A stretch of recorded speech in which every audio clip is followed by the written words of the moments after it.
안녕하십니까? 트레이닝 하츠, 티칭 마인즈를 따라 웨스트민스터 소요리 문답을 함께 묵상하고 있습니다. 오늘 우리가 살펴볼 것은 십계명에 관한 서론격에 해당하는 문답입니다. 십계명에 관하여 각각의 계명들을 해설하기 전에 소요리 문답은 42문답에서 그 십계명의 정수가 무엇인가, 그 에센스가 무엇인가를 먼저 묻고 43문답에는 십계명의 역사적인 서문에 관하여 먼저 소개한 다음 그런 다음 1계명부터 하나씩 가르치는 그런 순서로 진행되고 있습니다. 소교리 문답은 십계명의 각 계명들을 해설하기 전에 우선 십계명의 에센스, 그 정수가 무엇인지를 이 문답에서 소개합니다. 그 질문에 대한 대답은 우리 주 예수 그리스도께서 친히 요약해 주신 사랑의 이중계명, 곧 하나님을 사랑하고 이웃을 사랑하라라는 교훈으로 요약됩니다. 왼쪽에 문답의 그 답을 본문을 직접 보면 with all our heart, 우리의 온 마음을 다하여 with all our soul, 우리의 온 영혼을 다하여 with all our strength, 우리의 온 힘을 다하여 and with all our mind, 우리의 모든 지성을 다하여 뜻을 다하여 하나님을 사랑하고 또 이웃을 우리 자신처럼 사랑하라라고 하는 이 사랑의 이중계명이 십계명의 에센스, 이 핵심 정수다라고 말합니다. 이렇게 십계명의 핵심 교훈을 요약한 것은 가장 큰 계명은 무엇입니까? 라고 하는 유대인들의 질문에 대하여 예수님께서 친히 대답하신 사례로 분명하게 알려졌습니다. 그것이 오늘 월요일의 묵상 본문이죠. 마태복음 22장 40절에 나타난 이야기입니다. 예수님께서 대답하시되 37절로부터 바로 사랑의 이중계명을 이야기를 하시고 그 다음에 40절에서 모든 율법과 선지자들이 바로 이 두 계명, 하나님 사랑과 이웃 사랑이라고 하는 두 계명에 매달려 있다라고 대답하셨습니다. 근데 이것은 한 차례만 가르치신 것이 아닙니다.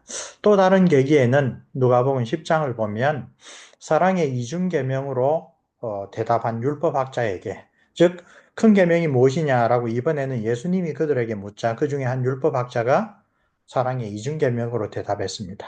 그러자 예수님이 칭찬하십니다. 예수께서 이르시되 네 대답이 옳도다. 이를 행하라. 그러면 살리라.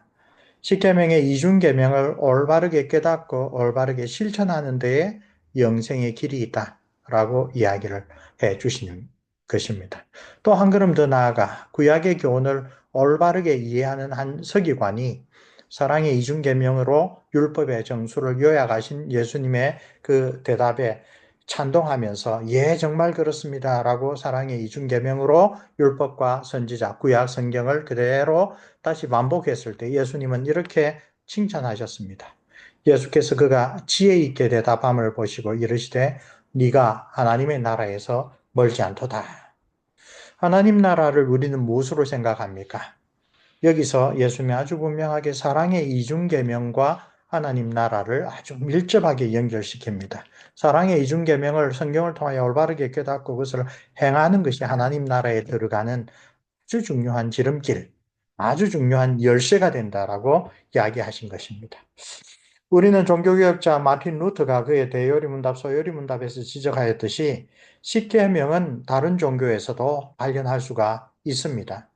유대교는 당연히 그렇고 이슬람교 또 다른 이 문명 문화에서도 십계명과 거의 유사한 계명들과 법명들을 다 발견할 수가 있습니다. 그 정도로 십계명이 가르치는 것은 보편적입니다. 인간의 양심에 새겨진 윤리와 근본적으로 연결되어 있다고 할 수 있습니다. 그러나 내용이 비슷하다고 혹은 동일하다고 해서 그 계명을 주신 하나님의 참된 뜻, 하나님께서 이 계명을 통하여 우리에게 요구하신 바가 무엇인지를 올바르게 이해하는 데는 반드시 하나님께서 우리 주 예수 그리스도를 통하여 알려주신 십계명의 정수가 무엇인지 가르쳐 주신 그 통찰력, 그 교훈이 필요합니다. 이것은 사람을 위한 계명으로 보이지만 그러나 그것을 통하여 궁극적으로 하나님을 사랑하는 인간의 본성, 인간의 원래의 삶의 목적을 가르쳐 주는 계명들이라는 것입니다. 자, 두 번째 날 화요일의 묵상에서는 특별히 신명기 6장 4절에서 7절 유명한 쉐마라고 하죠. 들으라 이스라엘아. 아, 야훼는 우리의 하나님이시다. 야훼는 한 분이시다. 그리고 너는 그 야훼 너희 하나님을 온 마음을 다하여 온 영혼을 다하여 온 힘을 다하여 사랑하라. 라고 이야기를 하신 그 본문을 가지고 십계명을 그 백성에게 수유해 주신 야훼 하나님께서 친히 성육신 하셔서 친히 그 계명들의 정수를 하나님 사랑, 이웃 사랑의 이중 계명으로 요약해 주셨다라는 그 의미를 한 번 더 생각해 봅니다. 그 십계명의 정수에 따라 10개의 계명들을 살펴보면 크게 하나님 사랑과 관련된 첫 4계명들, 그리고 이웃 사랑을 통하여 하나님을 사랑하도록 가르치는 그 다음 6계명으로 분류할 수 있습니다. 우린 보통 십계명이 두 돌판에 주어졌는데 왼쪽 돌판은 1에서 4계명, 하나님 사랑에 관한 계명, 5에서 10계명, 이웃 사랑에 대한 계명 이렇게 나누어 기록되었다라고 오래전부터 그렇게 생각해 왔습니다. 물론 성경 자체에는 그런 언급은 없습니다.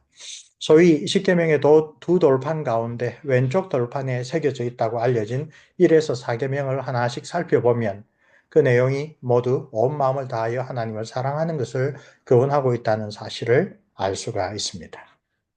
오직 하나님만을 경배하고 다른 어떤 우상도 섬기지 말고 또 하나님을 예배할 때도 하나님께서 기뻐하시는 올바른 방식, 하나님께서 말씀을 통하여 규정해 주신 그런 방법을 지킬 것.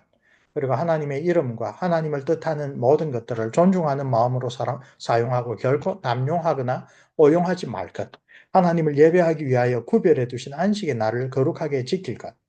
이 첫 번째 네 계명들은 그 구체적으로 명하는 모든 것이 결국은 하나님을 온전히 사랑하는 마음으로 하나님의 말씀을 신뢰하고 순종하는 삶을 살아가도록 우리를 교훈하는 것이라는 점에서 같은 토대를 가지고 있다라는 것을 우리가 알 수가 있습니다.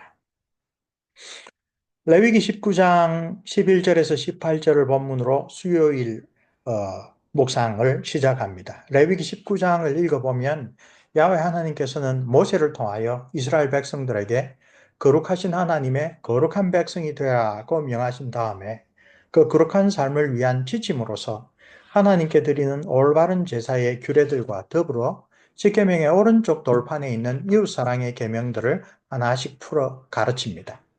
이 레위기 19장의 본문에서 두드러지는 것은 하나님의 거룩한 백성이 되는 것은 올바른 예배 생활과 더불어 올바른 이웃 사랑의 실천과 긴밀하게 연결되어 있다라고 가르치는 바로 그 부분입니다. 예수님께서 요약하신 바 십계명의 강령은 하나님 사랑과 또 그와 긴밀하게 연결된 이웃 사랑이라는 교훈은 이미 모세를 통하여 주신 하나님의 계시에 구약 성경에 분명히 나타나 있는 진리의 말씀이라는 것을 여기 레위기 19장을 통하여 발견할 수가 있습니다. 이웃 사랑과 관련하여 성경은 우리가 본능적으로 자신을 아끼고 사랑하는 존재라는 것을 기본 전제로 하고 있습니다. 수요일의 본문 로마서 13장 8절로 10절 말씀 보면 바로 그 이웃 사랑과 관련된 귀한 교훈을 사도 바울이 우리에게 깨우쳐 줍니다. 내 이웃을 너의 몸과 같이 사랑하라고 한 십계명의 정신을 요약하여 가르쳐 주고 있습니다. 이것은 대단히 현실적이고 또 곧바로 우리의 삶에 적용할 수 있는 원리이기도 합니다. 누구든지 자신을 위하고 자신을 변명하는 일에는 민첩하고 열성적입니다. 거의 본능적이라고 할 수 있습니다. 그런데 주님께서는 바로 그런 마음으로 자기를 아끼고 자기를 변호하고 자기를 옹호하는 바로 그런 마음으로 다른 사람을 위하고 보호하고 용납하는 것이 십계명이 가르치는 이웃사랑의 태도라고 깨우쳐 줍니다. 산상보훈에서 예수님은 십계명의 정수인 이웃사랑을 이렇게 풀어 가르치셨습니다. 그러므로 무엇이든지 남에게 대접을 받고자 하는 대로 너희도 남을 대접하라. 이것이 율법이요 선지자니라.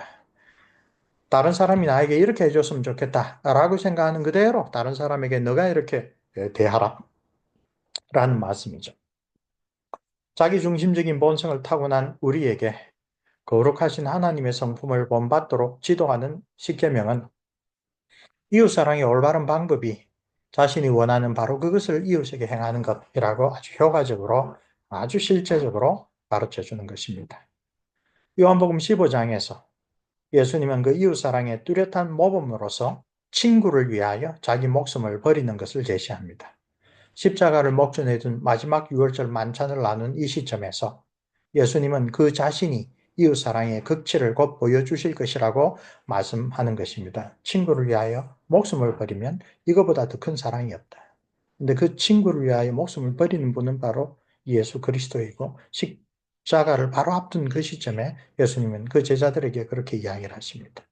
그리고 거기에 더하여 제자들에게 예수님께서 명령한 사랑의 계명을 지킬 때 그들이 예수님의 친구가 된다고 교훈하십니다. 예수님이 그렇게 하셨듯이 제자들도 그 예수님의 이웃 사랑을 실천할 때에 예수님의 친구가 된다는 말씀입니다. 이렇게 예수님이 제자들에게, 그리고 그 제자들을 통하여 오늘 우리 그리스도인들에게 명하신 계명은 예수님이 우리를 사랑하신 것처럼 우리도 이웃을 사랑하는 것, 바로 그것을 가르쳐 줍니다. 자, 오늘 십계명의 그 정수와 관련하여 우리는 기독교에서 오랫동안 내려왔던 십계명 구성에 관한 이해들을 함께 살펴볼 필요가 있습니다. 유익한 설명이라 보충합니다.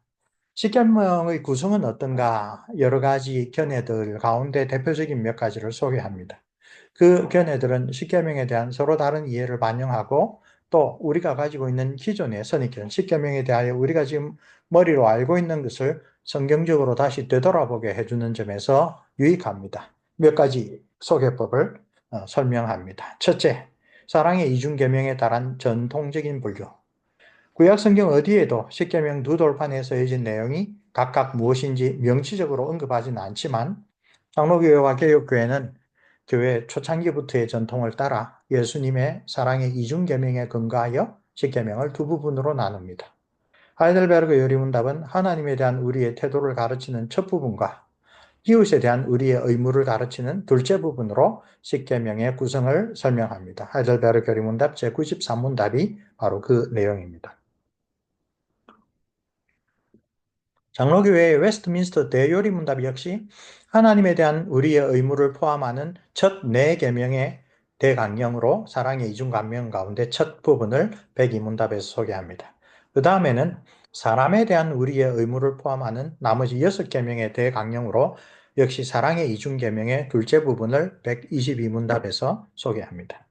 아마도 이런 전통적인 분류에서 십계명의 두 돌판 중 첫째 돌판에는 1에서 4계명이 기록되어 있고, 두 번째 돌판에는 5에서 10계명이 기록되어 있다는 일반적인 상식이 생겨난 것 같은데, 역사적인 사실인지 여부는 성경이 말하고 있지 않습니다. 오히려 고대 히타이트의 종주권 언약의 형식에 따라 모세의 율법, 특별히 십계명을 분석한 학자들은 본래 종주권 언약은 큰 왕과 작은 왕이 같은 계명을 기록한 문서를 각각 하나씩 가지고 있죠. 그것에 그런 역사적인 사실을 고려하는 구약학자들은 아마도 십계명의 두 돌판이 같은 내용이 기록되어 있는데 하나님과 이스라엘 백성 사이의 언약이므로 그 두 돌판 모두가 언약계에 보관되어 있을 것이다. 그렇게 설명하는 분도 있습니다. 십계명의 구성이 꼭 십계명의 왼쪽 돌판, 오른쪽 돌판이라고 확언할 수 있는 것은 아니라는 이야기입니다. 두 번째는 우리에게 잘 알려진 웨스트민스터 소요리 문답 강해를 지은 G.I. 윌리엄슨 목사의 분류법입니다. 모든 계명은 하나님에 관한 것이다 라고 1계명을 제일 안에 놓습니다. 근데 하나님을 사랑하는 것이 예배를 통하여 언급된 것이 예배의 방법에 관한 2계명부터 예배를 드리는 태도에 관한 3계명, 예배의 시간에 관한 4계명으로 되어 있고, 헌신과 봉사를 통하여 하나님을 섬기는 것이 소위 이웃사랑의 계명이라고 하는 5, 6, 7, 8, 9, 10계명으로 되어 있다라고 동심원에서 가장 중요한 이 모든 계명은 하나님에 대한 우리의 사랑을 가르치는 거다라고 하는 강조점을 잘 표현합니다. 그런 점에서 이렇게 볼 수도 있구나. 1계명에서 4계명을 통틀어 하나님에 관한 사랑이라고 이야기를 하지만 그러나 모든 계명은 결국 하나님에 대한 사랑인데 그 대상과 방법, 그 분야가 구별될 뿐이다라고 이해하는 것. 이것도 10계명에 대한 아주 깊이 있는 이해의 한 시각입니다. 세 번째 구분 방법은 하이델베르그 요리문답의 주 저자로 알려진 자카리아스 우르시누스가 제시한 방법입니다. 이것은 모든 십계명은 하나님에 대한 예배다라고 강조한 점에서는 동의를 합니다. 윌리엄슨과 같이. 근데 그것을 직접적인 예배 혹은 오직 하나님만을 향한 예배로 가르쳐 주는 것이 1에서 4계명인데 그것도 역시 내적인 예배 그리고 외적인 예배라고 하는 그런 분류로 1, 2계명과 3, 4계명을 구분합니다. 둘째로 이웃사랑에 관한 계명이라고 알려져 있는 것은 간접적인 예배 혹은 하나님 때문에 이웃들에게 행하는 행위들을 통하여 하나님을 예배하고 사랑하는 것을 가르치는 것. 그 역시 외적인 예배가 5계명부터 9계명 그리고 10번째 계명은 정말로 우리의 마음 자체 자신을 하나님께 돌려야 된다.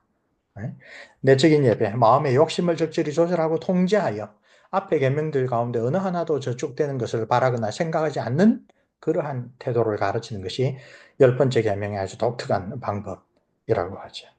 자, 이런 분류는 눈에 보이는 이웃을 사랑하지 않는 자가 눈에 보이지 않는 하나님을 사랑한다는 주장은 거짓말이라는 성경의 교훈을 잘 반영해주는 장점이 있습니다. 부자 청년 관원에게 이웃 사랑들의 계명으로 대답하고 지켰다라고 하는 그에게 너는 그 이웃 사랑의 계명들이 요구하는 바가 뭔지 모르는구나라고 일깨워 주신 그 사례에도 사례에 대해서도 이러한 분류가 상당히 깊이 있는 해석을 해명을 제시해 주는 장점이 있습니다. 자, 이 십계명의 그 핵심과 관련하여 우리가 살펴본 내용으로 우리를 은혜로 구원하시고 거룩한 하나님의 백성이 되도록 십계명을 내려주신 하나님께 드리는 감사의 기도. 그리고 십계명의 참된 뜻을 알려주신 예수님의 교훈을 따라 보혜사 성령님의 인도하심을 의지하여 거룩한 하나님의 백성으로 날마다 새 사람으로 살아가는 은혜를 내려주시도록 우리가 이 묵상을 통하여 이러한 기도 제목을 가지고 함께 기도하며 주님 앞에 나아가기를 소원합니다. 복된 한 주간 되시기를 바랍니다.